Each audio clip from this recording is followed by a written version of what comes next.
bueno, tras felicitarnos debidamente el año bueno, obviamente daros nuevamente las gracias por estar en directos aquí en Admiral Markets y, oye, en el caso de que, como siempre lo digo, no podáis verlo en directo, poder verlo en diferido en nuestro canal de YouTube o en nuestro canal de Discord, pues vamos a dar ya por fin paso a lo que es nuestro primer webinario de este año 2026, hoy lunes 12 de enero.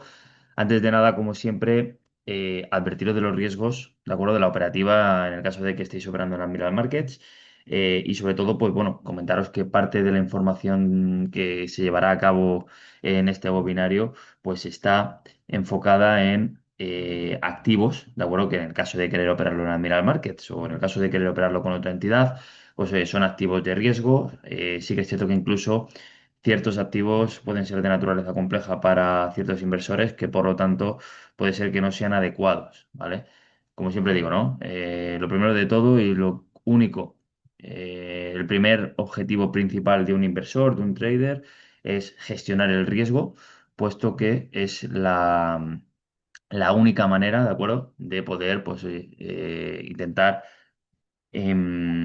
alargar lo que es nuestra vida útil dentro de los mercados financieros, ya que el riesgo siempre va a estar adherido a lo que son los activos y nuestra labor obviamente es gestionarlo, ¿de acuerdo? Además, pues oye, en Admiral Markets, como comento, ¿no? En el caso de querer optar a una operativa de activos tipo acciones, tipo ETFs, pues oye, somos una opción más que interesante, no solamente por la cantidad de instrumentos financieros, además, dentro de una gran cantidad de bolsas, con sus condiciones también de divisas diferentes, ¿no? Lo cual también puede ser interesante a la hora de que un inversor quiera operar activos también con diferente divisa, pero también sobre todo porque obviamente aquí en Admiral no vais a estar solos, ¿vale? ¿A qué me refiero cuando digo que no vais a estar solos? Pues obviamente que tenemos una gran cantidad de recursos educativos gratuitos al alcance de todos los inversores. Y obviamente, pues de forma bastante barata podéis ya entrar incluso en mercado, ¿vale? A partir de 1 euro podéis entrar en la gran mayoría de las acciones fraccionarias.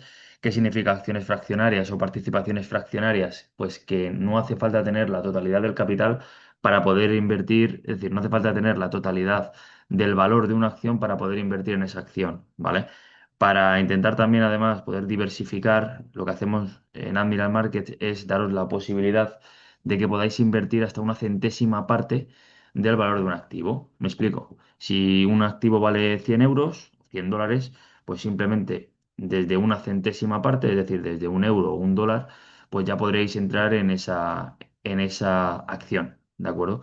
Esto también, pues como digo, ¿no? Os permite diversificar sin tener la necesidad de poder operar, por ejemplo, en un ETF en el caso de que no queráis hacerlo. Además, también una de las herramientas más interesantes que tenemos en Admiral, como siempre digo, ¿no? El plan de autoinversión. Bajo mi punto de vista, si queremos operar en este tipo de activos, es interesante tener un enfoque medio-largo plazo. Si queréis saber un poco más sobre esto, os animo a que le echéis un vistazo al resumen anual del año, bueno, al resumen anual de 2025, hace, bueno, dos vídeos atrás, dos webinarios atrás, puesto que la primera parte de ese webinario estuvo centrado en intentar cambiar un poco la mentalidad o educar, ¿no? Lo que es a los inversores en el sentido de tener una mentalidad de inversor, tener una mentalidad de medio y largo plazo, sobre todo cuando buscamos activos con potencial alcista, ¿no? Como hemos visto que estadísticamente hablando los índices, pues en general las bolsas andan de un rendimiento medio de un 6, 7, 8%. Al fin y al cabo hay muchos sesgos que a nosotros, a las personas, a los inversores, pues nos hace salirnos quizás antes del mercado, alargar pérdidas, pero todos estos sesgos se pueden paliar, ¿vale? Es decir, el riesgo adherido a los mercados financieros se puede paliar si buscamos un enfoque más medio-largo plazo y esto lo hacemos con el plan de inversión, ya que encima si no estamos continuamente viendo cómo está nuestra estrategia, si simplemente aplicamos a golpe de clic en autoinvertir, lo que podemos hacer es que todo el capital que esté en la wallet o una parte del capital que esté en la wallet lo podemos depositar directamente en un activo, lo cual, pues, de forma automática, obviamente, lo cual, como digo, ¿no? Hace que no tengamos la necesidad de estar continuamente mirando el mercado, porque esto obviamente nos podría hacer que más emociones tomaran también el control un poco de nuestras decisiones, ¿no? Y además, de forma adicional a estos recursos educativos, los cuales tenemos todavía muchísimo más, os animo también a que nos habléis, ¿no? En el caso de que queráis saber un poco más acerca de los manuales de estrategias, un poco de lo que es el ebook gratuito para inversores y demás. También tenemos un canal de Discord, que esto, pues bueno, lo podéis ver directamente desde el despacho del trader. Y además, de forma adicional, si sabéis quién es vuestra persona de contacto, podéis, podéis preguntarla, puesto que en el caso de que vuestro test MiFID sea adecuado para cierto tipo de activos, podéis adentraros en otras carpetas, ¿vale? Pero bueno, de forma introductoria, pues bueno, lo que hacemos es poner un resumen diario del mercado, ¿de acuerdo? Viendo un poco cómo está la situación. También obviamente colgamos lo que son los vídeos formativos, en este caso los webinarios que hacemos de forma semanal. Una parte muy interesante también es el apartado de informes, lo cual lo que hacemos es, eh, pues en el caso de que haya una noticia importante o en el caso de que, por ejemplo, estos webinarios tengan un contenido interesante, también los trasladamos en escrito, ¿de acuerdo? Para que obviamente podáis echarle un vistazo tranquilamente y que no tengáis la necesidad de estar continuamente viendo el webinario y también el análisis de acciones y ETFs, lo cual es muy interesante, puesto que, nuevamente, si hay una situación clave, como por ejemplo lo que ocurrió, ¿no? Recientemente entre Estados Unidos y Venezuela, ¿no? La incertidumbre geopolítica que pueda haber ahí y como tal, obviamente entendiendo que Venezuela es un país fundamentalmente rico, ¿no? Por la cantidad de petróleo que tiene, pues obviamente queríamos ver, por ejemplo, qué es lo que ocurre con Chevron, ¿no? Una compañía importante. Y bueno, pues obviamente lo trasladamos, ni mucho menos, obviamente, os damos una recomendación de inversión, puesto que esto obviamente nosotros no lo hacemos así, simplemente os informamos, ¿de acuerdo?, de lo que está ocurriendo y como tal, pues bueno, que seáis vosotros mismos, ¿de acuerdo?, los inversores, quienes toméis decisiones en base un poco a la información que os podemos trasladar, ¿de acuerdo?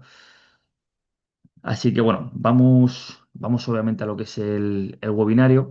Al final, el webinario de hoy, puesto que hace más o menos 3 semanas desde el último webinario, me gustaría enfocarlo en primer lugar a una especie de dónde estamos, ¿no? Del contexto en el que nos encontramos, de tras 3 semanas, qué es lo que ha ocurrido, ¿no? Y en primer lugar, pues bueno, preguntaros si finalmente hubo rally de Navidad. Ya sabéis que em, esto siempre, dame un segundito que lo voy a poner en grande. Perfecto. Que bueno, a finales de mes, de diciembre, ¿no? A finales de año siempre se suele preguntar, ¿no? Si hay rally de Navidad, si no. Bueno, el rally de Navidad básicamente suele estar enfocado en los últimos 5 días del año y los 2 primeros del nuevo año, ¿de acuerdo? Y bueno, estábamos un poco a la espera, puesto que, como veis en pantalla, desde el año 1950 nunca, ¿de acuerdo? Había ocurrido que durante 3 años consecutivos no hubiese habido un rally de Navidad, ¿de acuerdo?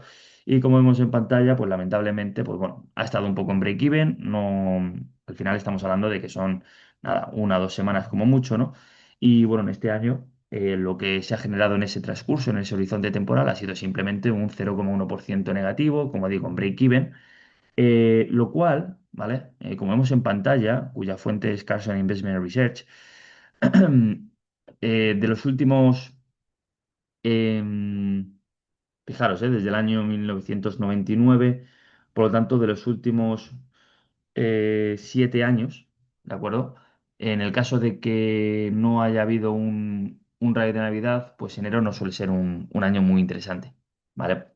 Perdón, un mes muy interesante en cuanto a rendimientos positivos, ¿vale? Es decir, em, si no hay rally de Navidad, suele ser que el primer trimestre, y sobre todo muy enfocado en el mes de enero, suele continuar un poco esa tendencia bajista, ¿no? O esos rendimientos un poco también aleatorios, ¿vale? Sí que es cierto que, bueno, claro, como no hubo rally de Navidad durante los 2 últimos meses, pero sin embargo, las bolsas, estadísticamente hablando, en el año 2023, perdón, en el año 2024 y en el año 2025 han generado rendimientos muy positivos, como vemos en pantalla, superiores incluso a un 15% en ambos años, pues sí que es cierto que la media ¿no? La media de los últimos rallies, de los últimos no rallies de Navidad, pues es bastante positiva. Pero sí que es cierto que, oye, es un claro indicio de que a priori en este primer trimestre del año puede haber algo de incertidumbre, puede haber correcciones y, y, y como digo, ¿no? Es buen momento también para aprovechar rebajas. Nos metemos, nada, rápidamente en el SP 500. Este básicamente, como digo, ¿no? Es el índice por referencia de Estados Unidos. Esto es el activo en sí, sin activo subyacente, simplemente es el activo del SP 500, ¿vale? Y como vemos, bueno, el cuadradito amarillo es lo que es el rally de Navidad. Como vemos, comienza más o menos en los 7.850 puntos y termina en los 7.000, bueno, en los 7.850 más o menos. Es decir, al final hubo una especie de break-even. Sí que es cierto que desde más o menos inicios de octubre el mercado se ha vuelto muy lateral en la zona, una zona de máximos, una zona en la que pues obviamente no hay techo y nos encontramos con una ligera rotura, ¿no? De nuevos máximos, pero sí de forma muy, muy tranquila, lo cual, pues, bueno, como digo, ¿no? Puede estar enfocado un poco en lo que es en lo que es en lo que es una especie de crecimiento, ¿no? Alcista en los mercados, pero con cautela, ¿no? Y sobre todo también viendo un poco cuáles son como veremos ahora, cuáles son los riesgos, ¿no? Adheridos a la situación actual de los mercados. Eh, Fernando, ¿qué tal? Buenas tardes. Bueno, a todos aquellos que hayáis llegado un poquito más tarde a lo que es el inicio del webinario, bueno, de momento tampoco os habéis perdido mucho, ¿vale? Nada, simplemente es un poco el resumen de lo que ha ocurrido en el no rally de Navidad y un poco las estadísticas de acuerdo de cara al inicio de mes, sobre todo, ¿no? Que es lo más interesante. En cualquier caso, ¿vale? Si queréis verlo en diferido, ya sabéis que siempre en nuestro canal de YouTube o en Discord, ¿vale? En el caso de no saber cuál es nuestro canal de YouTube o nuestro canal de Discord, pues os animo a que me escribáis, ¿vale? Escribidme si queréis al chat y os cuento. Em, Volviendo nuevamente, ¿de acuerdo? Como digo, a priori puede ser un mes, un poco, un primer mes de año, un poquito, no con una tendencia clara, sobre todo alcista, y a priori incluso también acompañando un primer trimestre, incluso con una media también negativa, ¿no? Como vemos en pantalla, ¿no? Un -0,5% en el caso de que en el caso de que no se haya dado el rally de Navidad. Sí que es cierto que en el año pasado ese -4,6%, no sé si os acordáis, pero obviamente fue dado también principalmente por lo que es el día de la liberación de Estados Unidos, que obviamente con la imposición de aranceles, pues los mercados cayeron de forma considerable. Sí que es cierto que, bueno, Goldman Sachs, obviamente banco referente, estima que el S&P 500 va a seguir todavía de forma alcista. Hay numerosas variables que también acompañan, ¿no? Esta subida de precio por parte del SP 500 de cara a 2026, principalmente lo que es la bajada de tipos, ¿no? Hay que tener en cuenta que cuando los bancos centrales, en este caso Estados Unidos, ¿vale? La Reserva Federal estadounidense, baja tipos de interés, como siempre digo, al fin y al cabo hay una mayor facilidad de financiación, mayor accesibilidad al crédito por parte de las empresas y sobre todo en un SP 500 cada vez más ponderado al sector tecnológico, ¿vale? Como vemos actualmente, aproximadamente un 35-40% de la capitalización bursátil del SP 500 está formada por las siete magníficas, que al fin y al cabo son compañías centradas en sectores a día de hoy en auge, ¿no? Sector tecnológico, sector de inteligencia artificial. Tesla es la única que no pertenece a ese grupo, pero sí que es cierto que está en un sector también pionero, ¿no? Un sector que necesita financiación para seguir investigando, para seguir desarrollando, como es el caso de los vehículos eléctricos, y por lo tanto, a mayor financiación, perdona, a una mayor probabilidad de bajada de tipos, mayor facilidad de financiación y por lo tanto mayor potencial de crecimiento por parte de las empresas, ¿vale? Además, justamente esta semana empieza la temporada de resultados. Como veremos, también las previsiones son muy buenas de cara a este trimestre. Y bueno, como digo, ¿no? Goldman Sachs, sin que esto sirva obviamente como una recomendación de inversión en el SP 500, pero sí que estima que a finales de año lo encontraremos en 7.600 puntos, es decir, a un precio superior al actual. Ahora bien, los factores a tener en cuenta a día de hoy, ¿vale? A 12 de enero, son principalmente tres. En primer lugar, obviamente, como digo, ¿no? La sobreponderación a un sector tecnológico, a un sector de inteligencia artificial, que debido a la enorme ponderación del SP 500 a este sector, pues en el caso de que haya algún tipo de contratiempo que afecte enormemente a este sector, sea como ocurrió a finales del año pasado, malos resultados por parte de compañías importantes como era Broadcom o Oracle, em, los malos datos laborales que puedan hacer que se ralentice la bajada de tipos de interés. Bueno, hay variables, ¿no? Que eso, pues bueno, sí que es interesante verlo de forma semanal, de forma diaria, viendo un poco hacia dónde nos vamos, pero sí que es cierto que de momento, ¿vale? A 12 de enero, el arranque está siendo especialmente potente, ¿no? Para este sector, ¿vale? Ha habido subidas muy significativas, como veremos ahora, y la pregunta es, ¿seguirá el mercado confiando en este sector de cara a 2026? Veremos, ¿no? Luego, obviamente, también los conflictos geopolíticos. Tenemos a Groenlandia, tenemos a Venezuela, tenemos el conflicto de Irán, que ya está Estados Unidos también empezando a participar, con la posibilidad de que el régimen iraní, pues bueno, genere ese enfado, ¿no? Al fin y al cabo de que nuevamente Estados Unidos se meta en asuntos de otros países, ¿no? Como ha ocurrido en Venezuela. Pero bueno, como ocurrió el año pasado y como lleva ocurriendo desde que ocurren conflictos geopolíticos, desde más o menos 2023, ¿no? Como vemos, el conflicto de Rusia y Ucrania apenas, sí que es cierto que al principio sí, año 2022, fue el último mercado bajista, pero una vez que, pese a que seguía habiendo bombardeos, pese a que seguía habiendo conflicto, una vez que, s- por decirlo así, las consecuencias se contuvieron, ¿vale? El mercado, pues obviamente lo interpretó como optimismo. También ha pasado con el conflicto entre Israel y Palestina.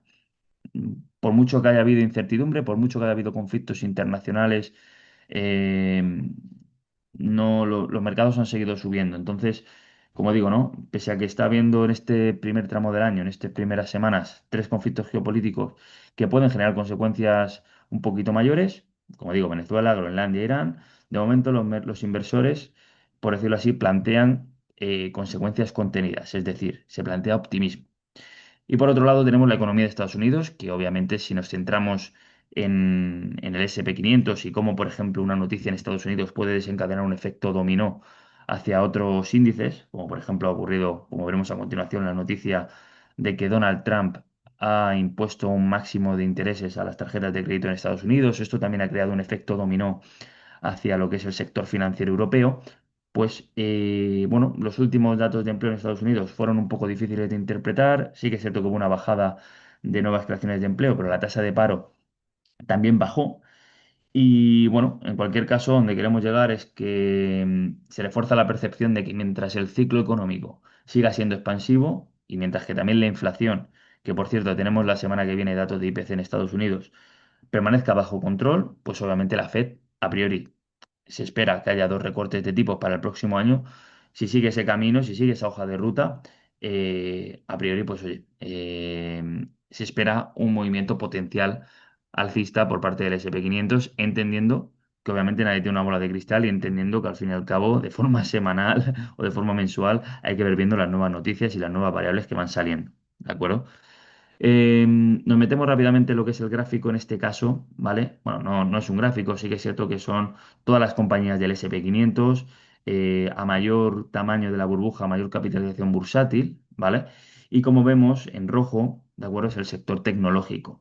Como vemos, son las que es el principal sector, el sector que más está generando rentabilidad de cara a este 2026, ¿no? A inicio de año, sobre todo tenemos Intel, tenemos también Oracle, tenemos Broadcom, eh, y muy raro ver que estas compañías estén generando rendimientos negativos, es decir, no todas obviamente están llegando a ya un doble dígito a principio de año, eso sería algo totalmente excepcional, pero sí que es cierto que como vemos en otros sectores hay compañías que sí que están a día de hoy en terreno de rendimiento negativo, ¿no? En este primer tramo del año, algo que obviamente es también totalmente normal, a no ser que haya habido una noticia de alto impacto, pero sobre todo el sector tecnológico es el que más se está beneficiando en estas primeras semanas. Por otro lado, con los conflictos geopolíticos, esto es solamente, de acuerdo, el sector de defensa, bueno, el sector de aeroespacial y de defensa, ¿de acuerdo? Como vemos, es muy, bueno, no hay a día de hoy, ¿de acuerdo? Compañía que pertenezca a este sector dentro del SP500 que esté en terreno negativo.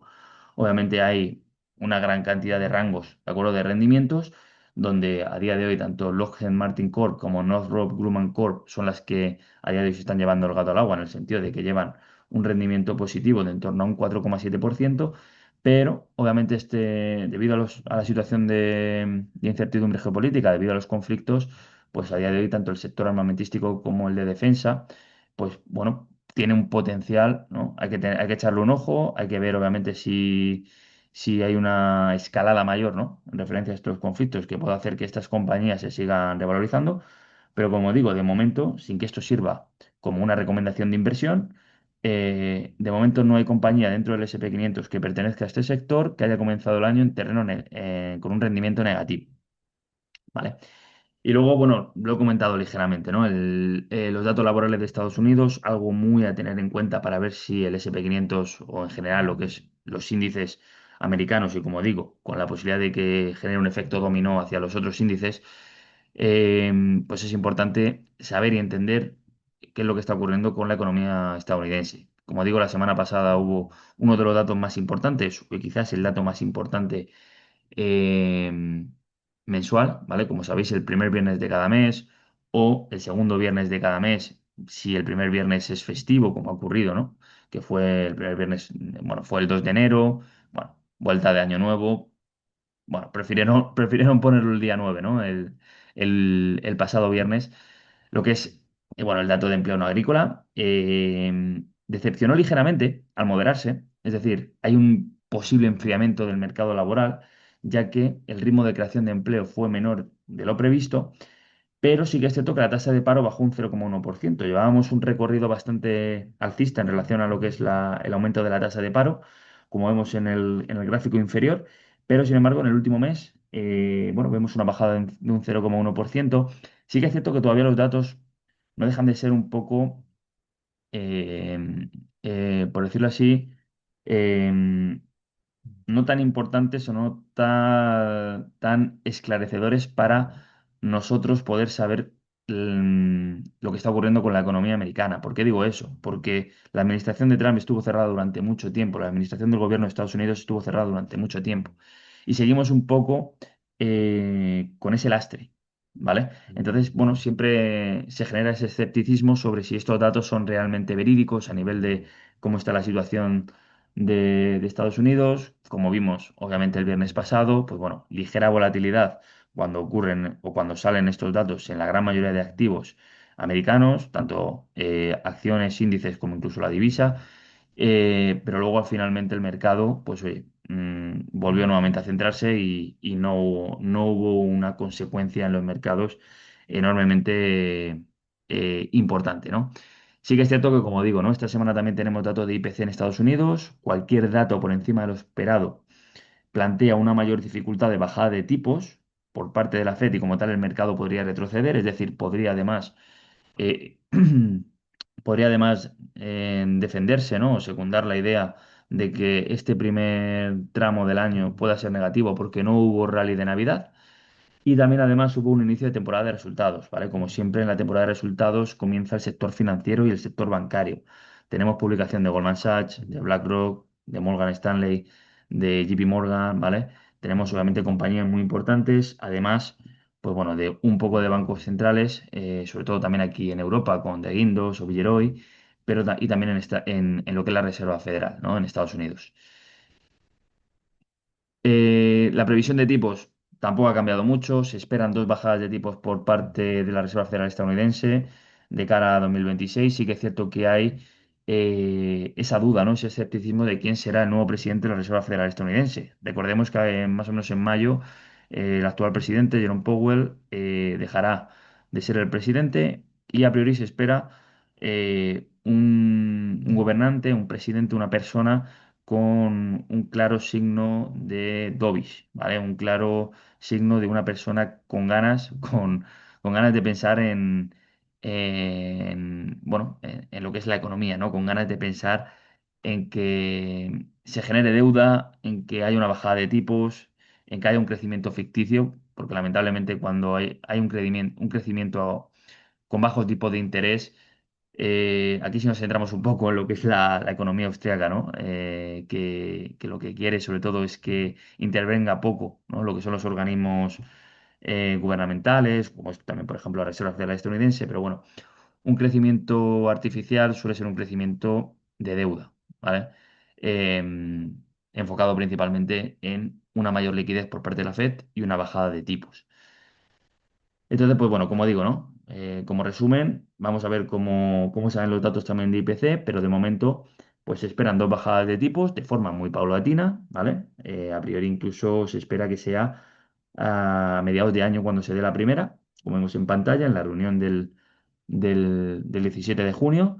Pero bueno, si los datos obviamente son buenos en el sentido de que si son buenos sobre todo a nivel de inflación, si obviamente hay datos pésimos a nivel de datos laborales, ¿vale? Ya sabéis que si hay malos datos laborales o malos datos de PIB, ¿vale? Malos datos que suponga que hay un enfriamiento en la economía, una bajada de tipos es interesante, pero si hay datos más elevados a nivel de inflación, ¿vale? Si la inflación está cada vez más alta o si es mayor a las estimaciones, ¿de acuerdo? No sería conveniente bajar tipos, ¿vale? Porque una bajada de tipos hace que obviamente tengamos más facilidad al crédito, por lo tanto mayor demanda, eh, y como tal, pues obviamente una de las principales consecuencias es una subida también de la inflación, ¿vale? Entonces, no sería interesante. Y como digo, pues bueno, esta semana comienza la presentación de resultados de un sector, sobre todo el sector financiero, que, bueno, como vemos en pantalla, fuente del Economista, este fin de semana, pues lo vimos, ¿no? La banca, bueno, las exigencias de Donald Trump de limitar los intereses de la tarjeta de crédito. A día de hoy, los intereses de las tarjetas de crédito en Estados Unidos pueden llegar a ser de un 20 o un 30% y eso, pues bueno, Donald Trump piensa que es demasiado descabellado y sobre todo muy beneficioso para un sector que lo que puede hacer también es apretar, ¿no? a los consumidores, apretar obviamente a los inversores, bueno, y lo que quiere al fin y al cabo es limitar a un máximo de un 10% los intereses de la tarjeta de crédito.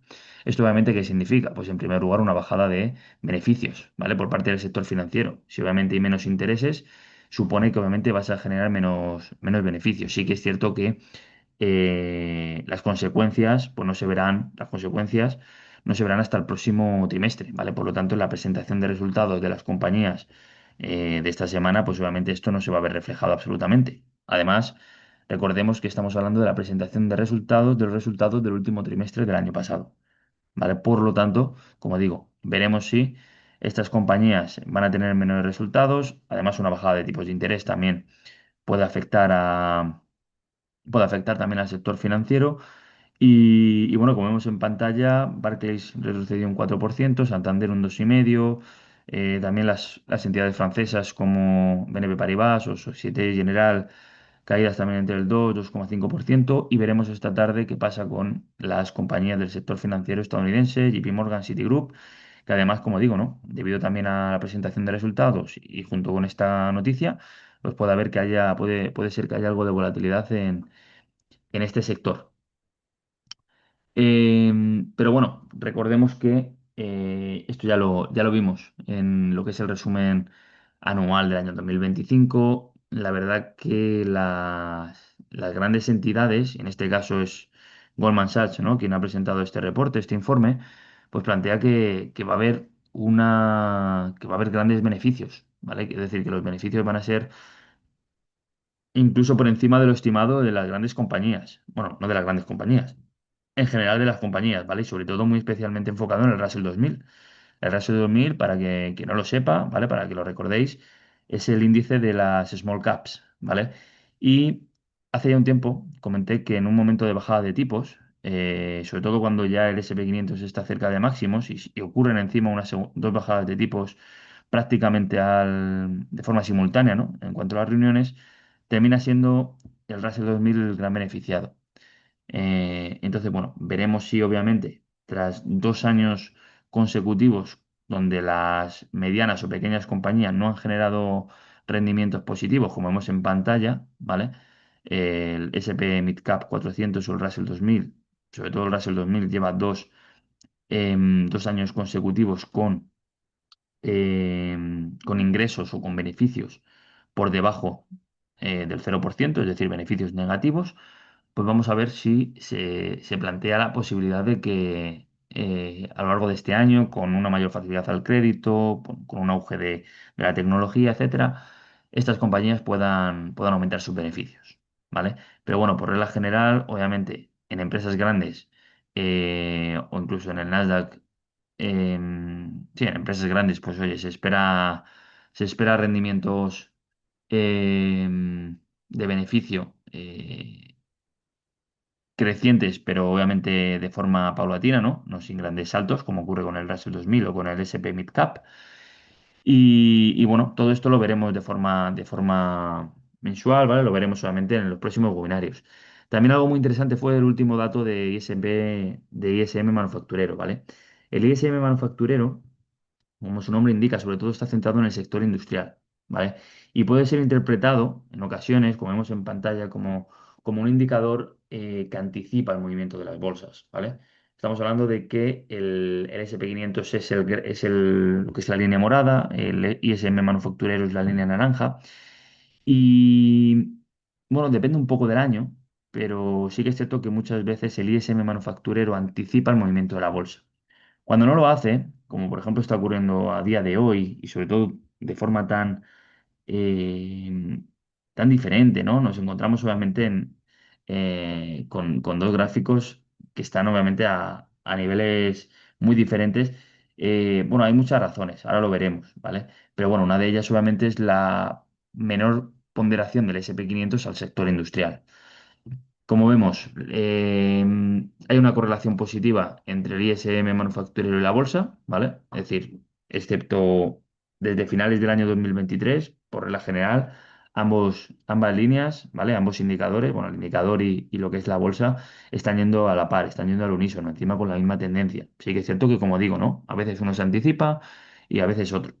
Pero, a priori, la primera lectura es que existe una correlación positiva de ambas variables. Además, cuando el ISM sube y se mantiene en zona expansiva, es decir, cuando se mantiene por encima de 50 puntos, el SP también tiende a mostrar rentabilidades positivas, ¿vale? Efectivamente.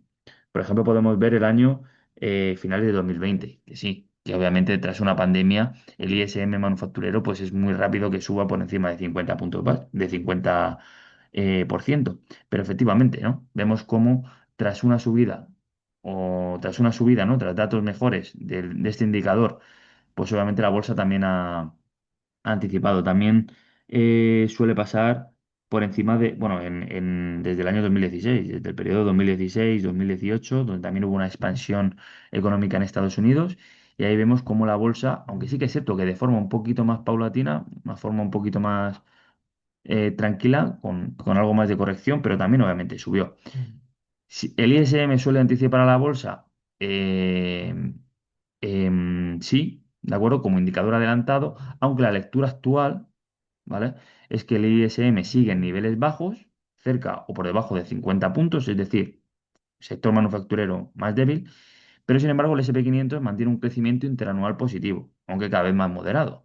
Pero esto se explica, como he comentado, ¿no? Por un mayor peso en sectores no industriales, es decir, el mayor peso y mayor ponderación del SP 500 tanto en la tecnología como en el sector servicios, como en la IA, y también una expectativa de bajada de tipos que sostiene las valoraciones de estas empresas que, como he comentado, son más propensas a crecer en momentos donde la financiación o en momentos donde el acceso al crédito es más sencillo, ¿vale? Es decir, en una bajada de tipos. En el momento en el que pueda haber una mayor bajada de tipos, perdón, una subida de tipos o se mantengan durante un periodo constante, pues obviamente estos sectores puede ser que experimenten una bajada, aunque luego el SP 500 suba, ¿vale? Pero esto es por eso lo que es interesante de estar en un ETF o en un fondo indexado, ¿vale? El cual está diversificado también en sectores y por mucho que por la situación o por la coyuntura económica el sector tecnológico se vea devaluado, si obviamente hay otros sectores que por una subida de tipos pues pueden experimentar crecimiento, como por ejemplo el sector financiero, ¿no? Que se puede beneficiar ante una subida de tipos, pues ahí vemos cómo, debido a las diferentes valoraciones de las compañías, pues puede ser que incluso, por mucho que la principal ponderación baje, si el resto de las compañías, el resto de las valoraciones suben, pues puede ser que el S&P 500 termine también en terreno positivo. Como digo, esto no deja de ser un dato más, un indicador más para ver hacia dónde nos vamos. Si estamos solamente, como indican las estadísticas del RAI navideño, hacia un primer tramo del año negativos y obviamente las consecuencias geopolíticas también van a marcar un poco el ritmo de las bolsas en un primer tramo. Vamos a ver hacia dónde vamos y nada, en los próximos webinarios pues hablaremos un poquito más, ¿vale? Sí que es cierto que este webinario lo quería situar un poco más hacia dónde nos encontramos, en qué coyuntura económica estamos y oye, todo aquel que tenga alguna duda, os animo a que nos escribáis o que nos llaméis a este número de teléfono 91 114 2501. Y nada, no sé si tenéis alguna duda, aquellos que estéis actualmente en directo.